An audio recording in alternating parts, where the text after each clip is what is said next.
Greetings, friends of the Great Second Advent Movement, and welcome to the Present Truth Studies YouTube channel.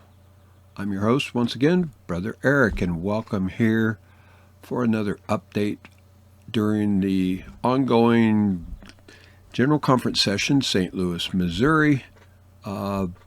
Today's Friday, really 2 days left, the big days. A lot of people will be coming in for the last Sabbath, a lot of new people. Expectations are that in the Coliseum, or really the football stadium, the capacity could get up to close to 70,000 people. That's a lot of Adventists, a lot of expectations. So certainly we'll be there on the street, mingling and interacting with the brethren, especially as they break for after the sermon.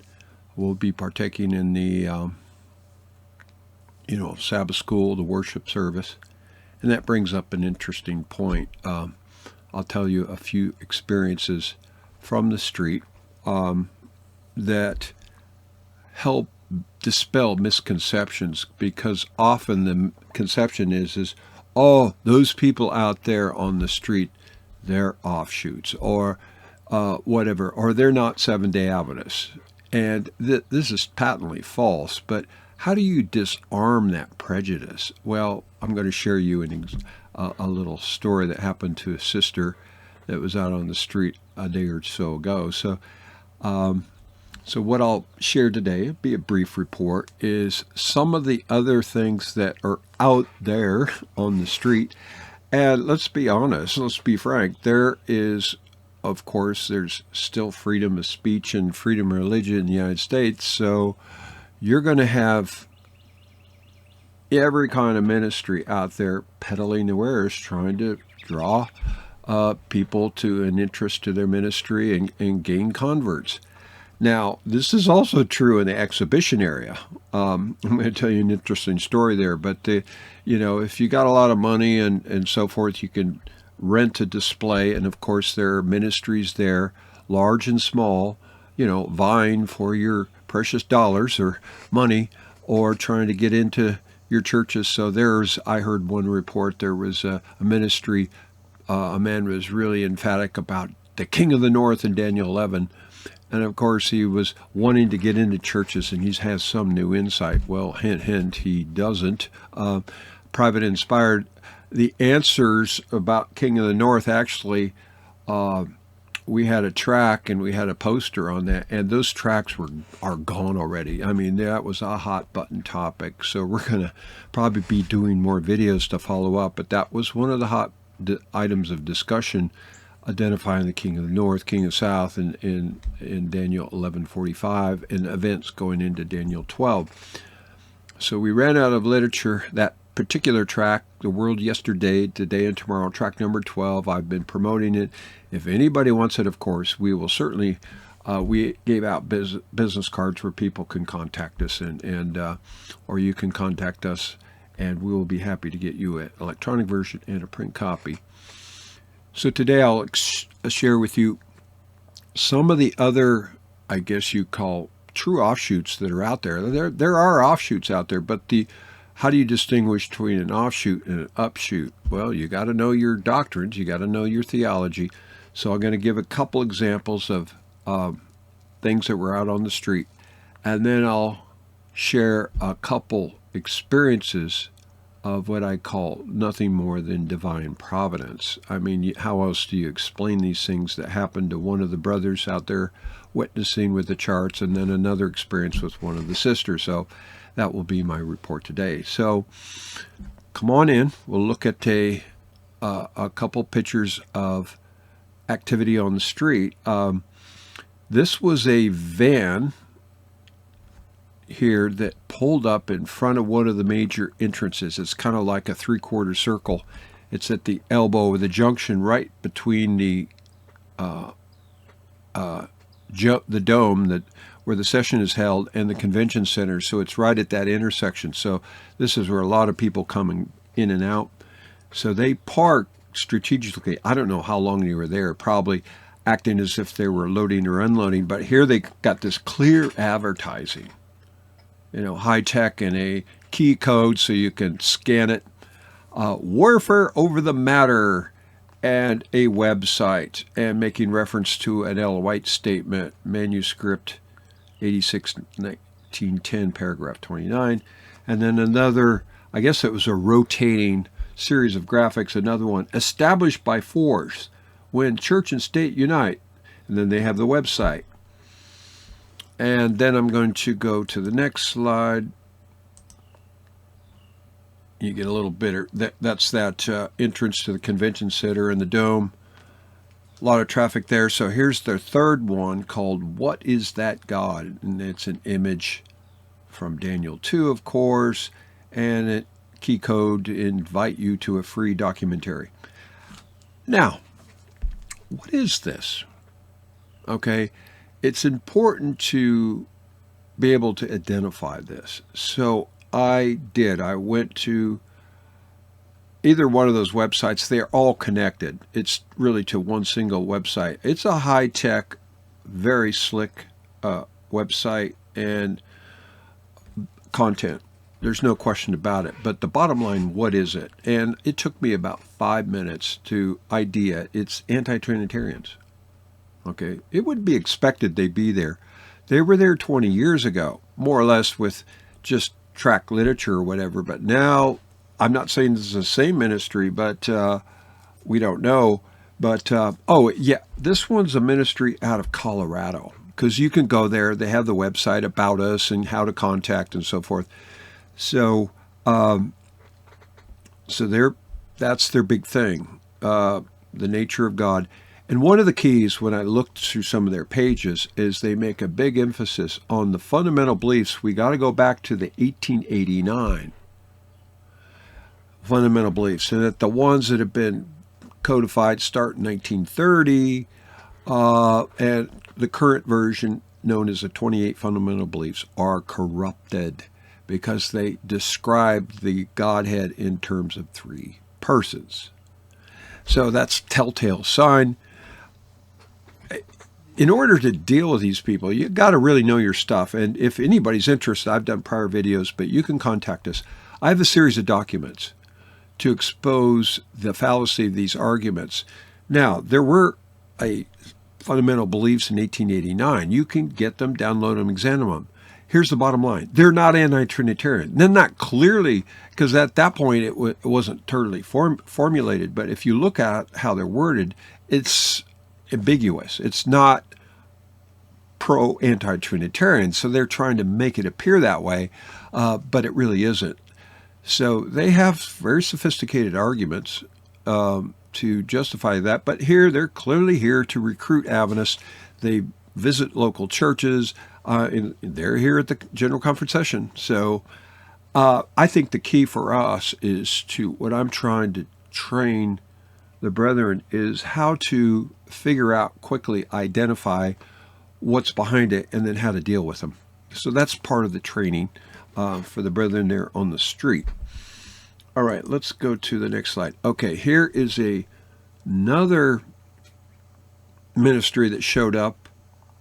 They put up an umbrella, and they kind of had a little group there, and they kind of butted up right next to us. You can see one of our posters at the bottom there over in the left, and the set of charts. So they kind of crowded in there, and it's almost amusing, but they put up posters. They saw our posters a couple days before, and it's pretty clear that they said, oh, that's a good idea, let us copycat. So they did, and you can see in the middle there that this is another group of Davidians that promote the shepherd's rod out of Waco, Texas. Now, here's where it gets challenging. They're not part of us, and we're not part of them, but the people that come out aren't able to distinguish that. So which one's the original, or who are these people? And in order to sort that out, you really have to study the original and the history, and you can sort it out. But one of the hallmarks of that group that exists in Waco is their literature is not facsimile or reproductions of the original. Neither are their charts. And we've kind of pointed that out to them. They see what we're doing, and it's kind of like a standing rebuke to them. But there are clear differences, not only in terms of how they present the message. We consider it counterfeit, corrupted, but also their tactics, their approach. They tend to be more aggressive in terms of standing out in the corner, pushing their literature or these little bags of content, none of it original, but they don't really work on engaging people in discussion. I encourage you, brother, just talk to people. Let them come up and look at the charts, the originals, because the Holy Spirit draws people, through that, like the chart behind me, Zechariah 6. That's a very just powerful draw. And I'll tell you a story about that with a sister experienced. But to discuss with people, to dispel myths or misconceptions about that and to answer questions. So we're working more on that one-on-one interaction rather than aggressively proselytizing. So there are distinct differences, and I encourage people, if they encounter this, because, if you go to the internet and Google it, you're going to find out all these different groups. And like, well, how do we sort this out? Well, there is a way to sort it out, but you have to read the original to know and learn some history. And we've got all that material. We've got lots of videos on that. So at the appropriate time, we open that up to people. And then over on the left, you can see example of one of the street corners. And like I say, there's a lot of corners where there may be hotels where delegates are staying, or across from the convention center, all free speech zones. So we got one here with some women, and there's one sister in there handing out tracts. Okay. So I encourage the brother, go up, take a picture of what's happening and go up and say, hi, hello, and take a copy of what they have and find out what they're promoting. Usually, if they don't know who you are, they'll be happy to share up and open. So you're going to encounter, like I say, everything out on the street, a wind of doctrine. Not only that, but inside the exhibition area, you're going to encounter also winds of doctrine. To get into the exhibition area, you got to have, number one, money, but two, you have to apply a long months in advance, and you're supposed to be vetted that you're teaching in harmony with the Adventist doctrine. So but there's an interesting story on that, and I'll go there next to this report from Fulcrum 7. They have people there at the session. They've been filing reports, but here's an interesting one, just to show you that within or without, you're always going to encounter winds of doctrine. So this is a report that Come and Reason Ministry asked to leave the exhibit hall at the GC session, and this was filed on July 8th. So it said this Come and Reason Ministries, nonprofit organization founded in 2010 in Tuella, Tennessee. That's kind of close to Collegedale. A lot of Adventists concentrated in that area. A lot of Adventist churches spread out. And this area is one that's concentrated, a lot of conservative Adventists. I visited some churches in there, but this is where the ministry comes from. So here's a picture of them, during the exhibit area, and you can see the exhibit is, like I say, it's like crowded. A lot of activity, a lot of people vying for attention. So here they are with their setup, high-tech graphics, free word sources, and so forth. So there they are, and then boom, then they're not there. What happened? And so apparently Fulcrum 7 said they talked to one of their associates, and they said that the management came and told them to pack up and leave. Okay, that's rather abrupt.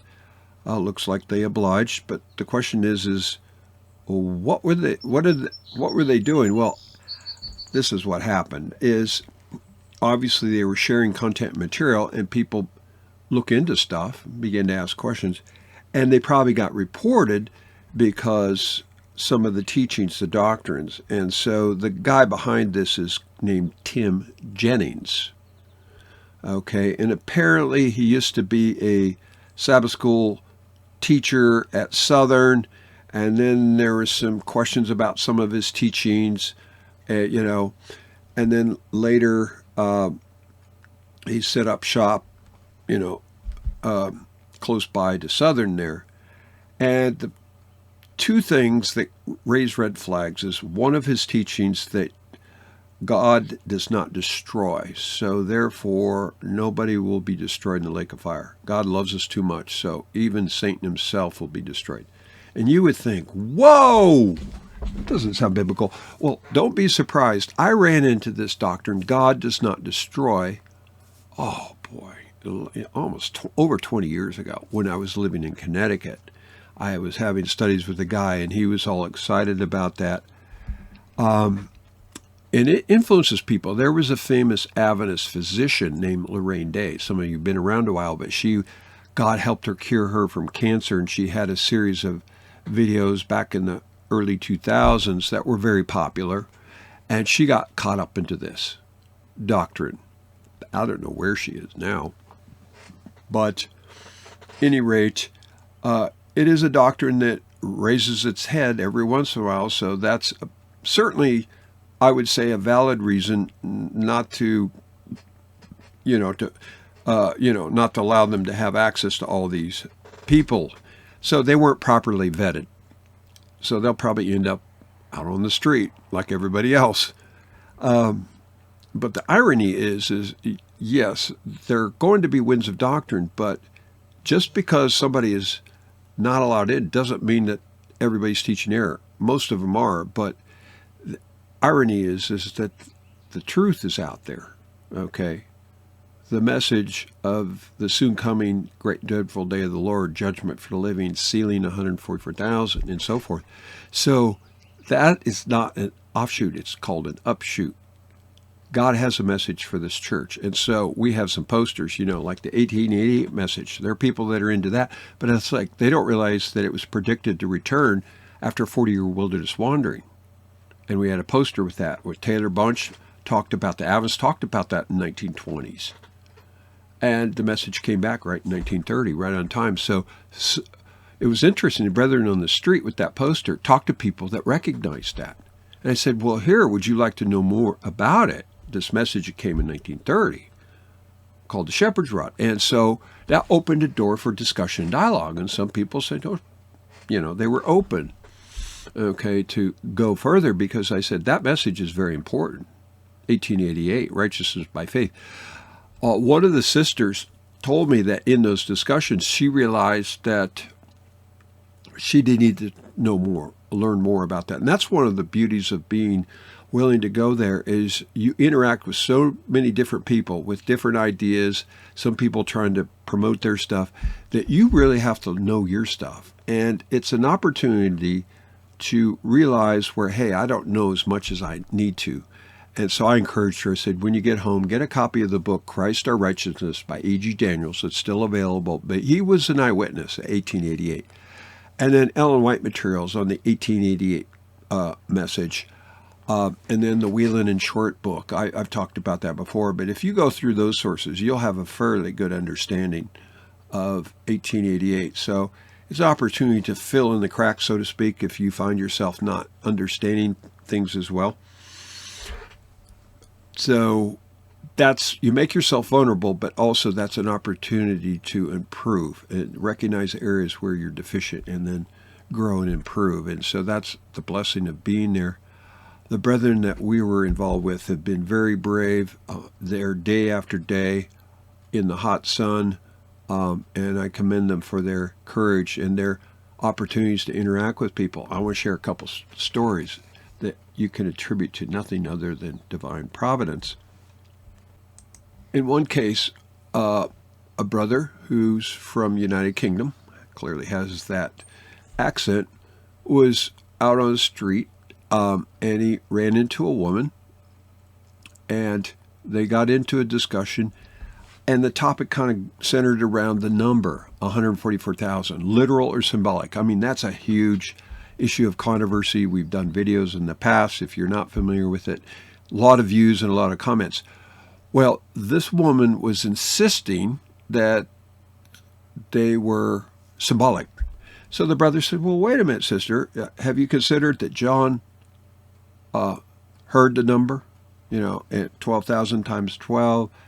And then Ellen White saw it in early writing, so he's sharing the evidence that it's a literal number. And she says, well, yeah, but I still believe in my heart it's symbolic. Okay, so it's clear that she's digging her heels in. And at this point, you think, well, okay, there's nothing else you can do. They don't want to hear or listen. But this woman was from the United Kingdom. He could tell by the accent. And he noticed behind the sunglasses, he thought to himself, wait a minute, I know this person. So he changed the channel and said, do you happen to be from Birmingham? And she says, well, yes. How did you know? He said, did you attend a certain church in the area? And she says, well, yes, I've attended for years. And he said, oh, do you happen to remember many years ago going to a Bible study where this very topic of the 144,000, the ceiling 144,000, and then he points to the charts and the stone in Daniel 2, and she says, yeah. How do you know all of that? And then he introduced himself, and I said, I'm Brother Ray. And she said, oh, and she was so surprised. He said, yes, I remember. And she said, oh, how is this? And hugged him and said, what a remarkable coincidence. And he said after that, her whole attitude and demeanor totally changed. She was so happy to meet a fellow countryman and also from the brother in the church. And she says, I'll take your literature now. And he said, I can't explain that. That's none other than God's providence. Her heart was touched and softened by that personal interaction. So I thought I would share that story. So that's why you can't replace those experiences. You can't do that through video or reports. You really have to be there. Let me share with you another report from a sister who was standing out on a street corner by herself, a brave sister, willing to take the sun. Now, she's originally from Jamaica. She says, I can handle the heat and sun. So she was standing out there by herself with a set of charts, and a group of people came walking down the sidewalk to go to the session, came by, and one of the men in the group, she recognized them as from Jamaica, cultural recognition. Oh, you're from Jamaica? Yeah. And one of the men in the group, probably the senior man, said, oh, is this Victor Houteff and the shepherd's rod? And she said, yes, it is. Would you like to know something about it? And then he begins to make, it's offshoot, and they harass the church, and he derogatory remarks. They tell people to separate from the church. And she says, no, brother. But at any rate, they kept going by. But she had the courage there's nothing to hide. This is the truth. And so that little company went by, and then this happened.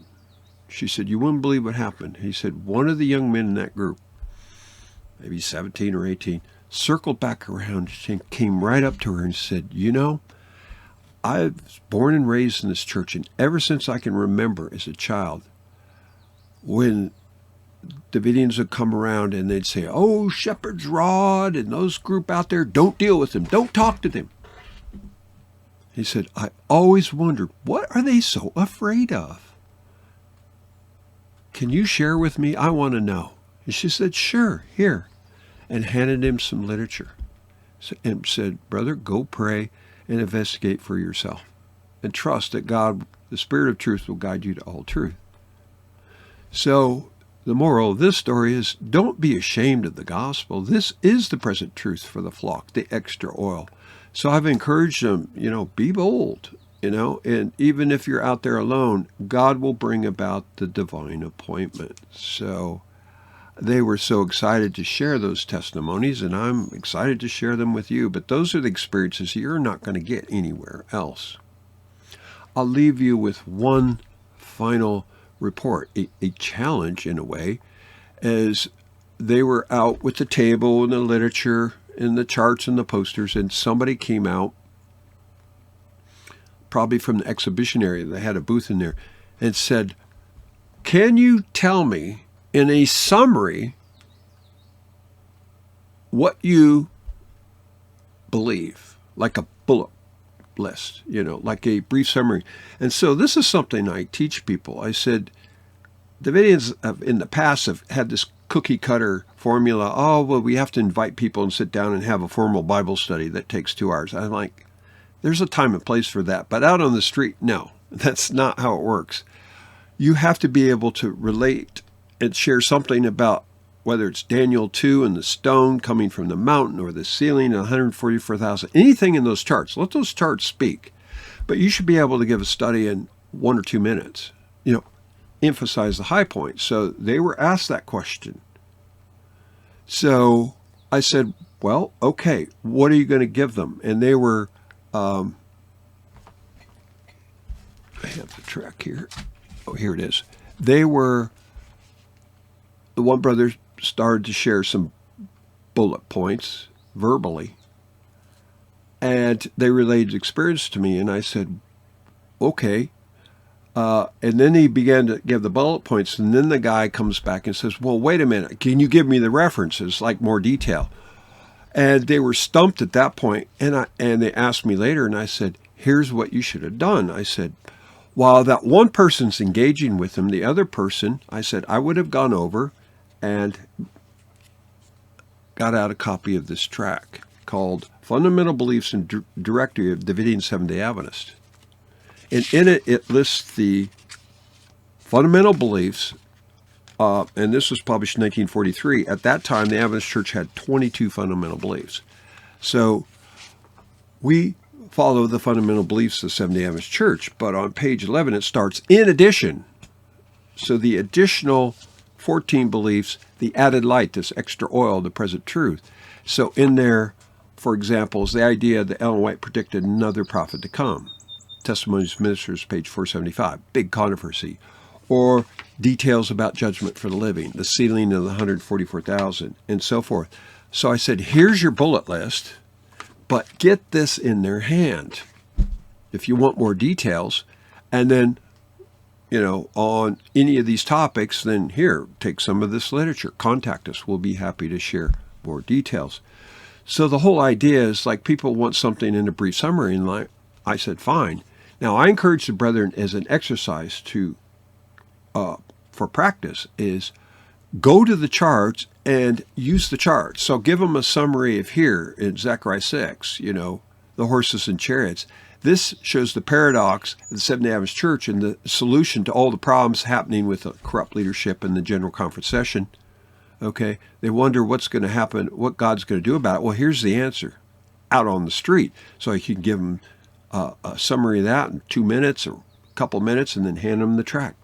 And that's what one of the sisters found out. She said later on, I said, use this chart. Just let people walk by and look. And he said, people are fixed on it. And I said, when they do, you can approach them and say, hey, would you be interested in more details? Talk about the 2 brass mountains, the horses and chariots, different colors of horses. Give them a little summary. Every case, they'll take the literature. Track 2, I said, here's the rest of the story. Here's the details. So that's the way to interface. I've done this starting in Atlanta 20 years, or that was 15 years ago, 2010, and it works. God works through those inspired artwork. So these are lessons I'm trying to encourage them, is to prove the skills. And so if it comes to a bullet point list, I said, well, here's the key. Identify 3, and then see what they say. And then you could add a couple more. So 3, 5, and 7. So I said, in the future, I said, work up a bullet list that you can literally memorize, and then you can direct to the charts, to the artwork, and say, well, for example, the ceiling of the 144,000. And you can flip to that chart and give a little information, and then wait for their response. And if they seem interested, you say, well, here's some more details. Track 1 has 2 ceiling reports. Or Shepherd's Rod Pocket Edition goes in much more detail. So this is a very effective way to interface and witness. So those are some of the experiences the brethren have had and reported from live on the street. And that's the value. This is not a social gathering. I mean, a lot of people it is. They gather and socialize and take pictures. But for these brethren, these three brave brethren, for them, they've been out on that street in that hot weather, day after day, with the burden to share the present truth, the extra oil for the wise virgins. You know, God is pleading with the church. He's knocking on the door. So I commend them for their efforts and the blessing they're receiving by engaging with our brethren worldwide gathered around for this session. I mean, these are souls for who Christ died. And so we're pleading with them in this message of revival and reformation. That's one of the charts, Hosea 1 and 2. One of the key studies of present truth. So, anyway, I hope you appreciated that report and the value. I tried so hard to get people to go and participate in this, and the brave souls that have been blessed immeasurably. It's a true test of character, but also to labor out on the street under adverse circumstances with counterfeit offshoots on the left and on the right, trouble in the front, trouble in behind, but the truth will stand no matter what. We'll probably do a bigger follow-up summary after Sabbath. Tomorrow is the big day, a lot of people, so we're hoping to get video, and I'll have an after-action report on that, probably, God willing, on Sunday. So until we meet again, may God richly bless you as you search for truth or for hidden treasure, and to cease from all men whose breath is in their nostrils. Till we meet again, Godspeed.